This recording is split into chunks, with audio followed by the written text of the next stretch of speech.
रामपुर गांव में एक रोहित नाम का लड़का रहता था। वो अपने माता पिता के साथ रहता था। उसकी एक छोटी बहन भी थी जिसका नाम था प्रेरणा। रोहित बहुत अमीर था। इतना धन होने के बावजूद भी उसका लालच खत्म ही नहीं हो रहा था। वो धन कमाने के नए नए हथकंडे अपनाता रहता। एक दिन, अरे कहाँ हो? यहाँ आओ जल्दी। अरे जल्दी आओ भाई। क्या हुआ? आ रही हूँ। इतना हड़बड़ाए हुए क्यों हो? तुम्हें पता है उस शापित घड़े को लेने के चक्कर में फिर से एक आदमी मारा गया। अरे रे, सब लोगों को पता है उस घड़े के बारे में, फिर भी लोग न जाने क्यों उस घड़े को लेने की कोशिश करते हैं।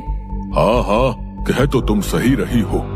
माँ पिताजी, आप लोग किस घड़े के विषय में बात कर रहे हैं? किसी भी नहीं, किसी भी घड़े की नहीं। रोहित, आज काम पर नहीं जाओगे क्या? बस जा ही रहा था। इतना कहकर रोहित घर से निकल जाता है। तभी रोहित की माँ कहती है, अच्छा हुआ रोहित को कुछ पता नहीं चला। हाँ, सही कह रही हो। इधर रोहित के दिमाग में बस शापित घड़े की ही बात चल रही थी। वो चलते चलते बस यही सोच रहा था कि उस शापित घड़े का क्या रहस्य है। वो जा ही रहा होता है, तभी उसे दो लोग दिखाई देते हैं और वो उसी घटना के बारे में बात कर रहे थे। वो उनकी बातें सुनने के लिए वहाँ रुक जाता है, लेकिन रोहित को देखते ही वो दोनों चुप हो जाते हैं। आप दोनों चुप क्यों हो गए? मुझे भी बताइए उस घड़े के रहस्य के बारे में। अरे जाओ जाओ, हैं? हमें कुछ नहीं बताना, जाओ। रोहित उन दोनों व्यक्तियों से जिद करने लगा, जिसको देख उनमें से एक व्यक्ति उसे शापित घड़े का राज बताने के लिए राजी हो जाता है। अच्छा, सुनो बताता हूँ। बहुत सालों पहले इस गांव पर पड़ोसी राज्य के राजा ने हमला कर दिया था। हाँ, और राजा ने अपने धन को बचाने के लिए अपना सारा धन एक घड़े में भरकर पहाड़ी के पीछे बने हुए कुएं में छिपा दिया था और उसे मंत्रों की मदद से शापित कर दिया था। लेकिन युद्ध के समय राजा मारे गए। पड़ोसी राज्य के राजा ने उस धन को खोजने की बहुत कोशिश की, लेकिन उसे वो धन नहीं मिला। लेकिन थोड़े दिन बाद उसे उस खजाने के बारे में पता चल गया और वो खजाना लेने वहां गया। लेकिन जैसे ही उसने घड़े को छुआ, वो मारा गया। लोग ऐसा कहते हैं कि उस खजाने की रक्षा एक राक्षस कर रहा है जो बहुत ताकतवर है। अब क्या वो घड़ा अभी भी वही है? हाँ, अभी भी वही है, लेकिन कोई भी व्यक्ति उसे पा नहीं सकता। जो भी वहाँ जाता है वो राक्षस उसे जिंदा नहीं छोड़ता। हाँ, अब अच्छा, अब मैं चलता हूँ। इतना कहकर रोहित वहाँ से आगे बढ़ गया और उस घड़े के खजाने को लेने के बारे में सोचने लगा।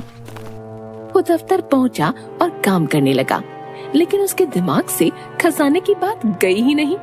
वो रात में अपने घर लौटा तो देखा उसके माता पिता कहीं जाने की तैयारी में खड़े हैं। उनको देखकर रोहित ने पूछा, माँ पिताजी, आप दोनों कहाँ जा रहे हो? बेटा, वो तेरी नानी की तबीयत अचानक खराब हो गई, हम वहीं जा रहे हैं। तुम अपना और प्रेरणा का ध्यान रखना। ठीक है माँ, आप लोग जाइए। हाँ माँ, आप लोग जाइए ना। रोहित को इससे अच्छा मौका नहीं मिलता उस खजाने को लेने जाने का। ये सुनकर दोनों घर से चले जाते हैं और इधर रोहित अपनी बहन से कहता है, प्रेरणा, चलो जल्दी से मुझे खाना दे दो, मुझे कहीं जाना है। इतनी रात में भैया कहाँ जाओगे आप? अब कहीं नहीं, तुम बस जल्दी से खाना दे दो। ठीक है भैया, मैं अभी लाई। प्रेरणा खाना लाती है और दोनों खाना खाने के लिए बैठ जाते हैं। दोनों खाना खा ही रहे होते हैं कि तभी रोहित कहता है, प्रेरणा, मैं खाना खाकर जा रहा हूँ, तुम सो जाना। इतना कहकर रोहित वहाँ से निकल जाता है। प्रेरणा के कई बार पूछने पर भी रोहित ने उसे कुछ नहीं बताया। उसे अपने भाई की चिंता होने लगी और वो अपने भाई के पीछे पीछे जाने लगी। और थोड़ी ही देर में रोहित उस पहाड़ी के पीछे पहुंच गया और उसके पीछे पीछे प्रेरणा भी वहां पहुंच गई। उसे पहले से ही उस जगह के बारे में पता था। उसने अपने भाई को रोकने के लिए उसे आवाज दी, भैया, रोहित भैया, रुको ना। रोहित आवाज सुनकर रुक जाता है और देखता है कि एक लड़की उसकी तरफ भागी चली आ रही है। तभी प्रेरणा भागी भागी रोहित के पास पहुंचती है। प्रेरणा को देखकर रोहित को गुस्सा आ जाता है और वो कहता है, तुम यहाँ क्या कर रही हो? तुम क्यों आई हो मेरे पीछे? भैया आपको पता भी है इस जगह के बारे में, चलिए आप यहाँ से। तू जा, मैं आ जाऊंगा थोड़ी देर में। नहीं भैया आप चलिए यहाँ से, कहीं आप उस घड़े से वो शापित खजाना तो लेने नहीं जा रहे? हाँ मैं वही खजाना लेने जा रहा हूँ। इतना सब कुछ तो है हमारे पास, आप क्यों लालच कर रहे हो? चलो ना। प्रेरणा ने उसे समझाने की बहुत कोशिश की, लेकिन रोहित नहीं माना और आगे की तरफ चलने लगा। प्रेरणा भी उसके पीछे पीछे चलने लगी और थोड़ी ही देर में वो उस घड़े के पास पहुंच गए। तभी रोहित बोला, प्रेरणा तुम चली जाओ। नहीं भैया आप भी चलो। ठीक है मत जाओ, यहीं रहो तुम, मैं कुएं के अंदर जा रहा हूँ। प्रेरणा वहीं कुएं के पास रुक जाती है और रोहित उस कुएं के अंदर जाता है।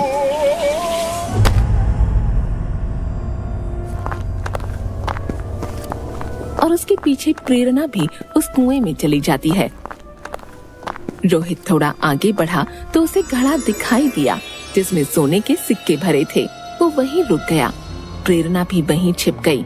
वहीं उस घड़े को देखकर रोहित की खुशी का ठिकाना नहीं रहा और वो उस घड़े के पास जाकर कुछ देर तक उस घड़े को देखता रहा। थोड़ी देर बाद उसने जैसे ही खजाना निकालने के लिए उस घड़े को छुआ, बहुत तेज बिजली कड़कने लगी और ऊपर से मिट्टियों की चट्टानें गिरने लगीं, जिसे देख वो डर गया। तभी उसे एक भयानक हंसी सुनाई पड़ी।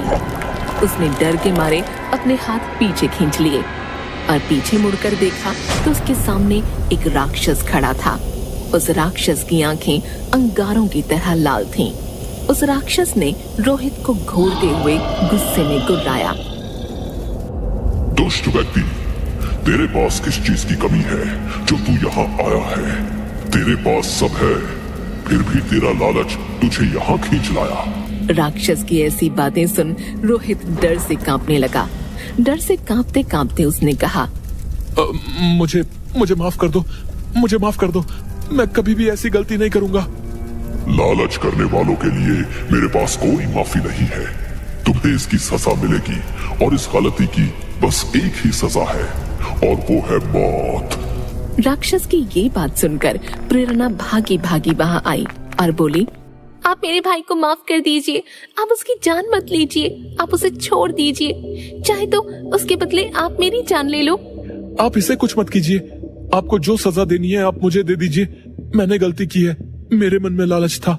प्रेरणा, तुम पहली ऐसी लड़की हो जो यहाँ खजाना लेने के मकसद से नहीं बल्कि किसी को बचाने के मकसद से आई हो। इसलिए मैं तुम्हें तुम्हारे भाई को बचाने का एक मौका देना चाहता हूँ। बताइए मुझे क्या करना होगा? तुम्हें मुझे इस बंधन से मुक्त कराना होगा और तुम ही इस काम को कर सकती हो। लेकिन मैं ये सब कैसे करूँगी? तुम्हें मेरे एक सवाल का जवाब देना होगा, जिसके सही उत्तर के लिए मैं तुम्हें 2 मौके दूंगा। पूछिए। बताओ वो क्या है जो किसी के लिए और कभी नहीं रुकता। लेकिन ध्यान से याद रखना, बस 2 मौके हैं तुम्हारे पास। प्रेरणा थोड़ा सोचती है और बोलती है, पानी, पानी कभी नहीं रुकता। राक्षस तभी अपनी शक्तियों का इस्तेमाल करता है और उसे एक गड्ढे में पानी भरा हुआ दिखाता है और बोलता है, ये देखो, ये पानी तो रुका हुआ है और पानी तो समुद्र में जाकर भी रुक ही जाता है।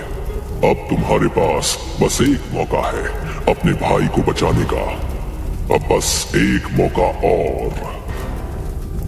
प्रेरणा अब असमंजस में पड़ गई क्योंकि अब उसके पास बस एक मौका था।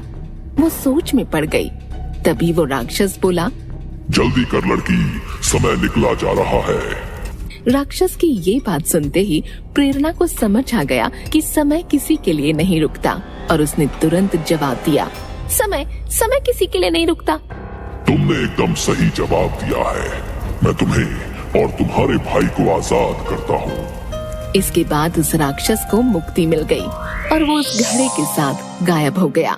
इधर रोहित को भी समझ आ गया था कि लालच करना बुरी बात है।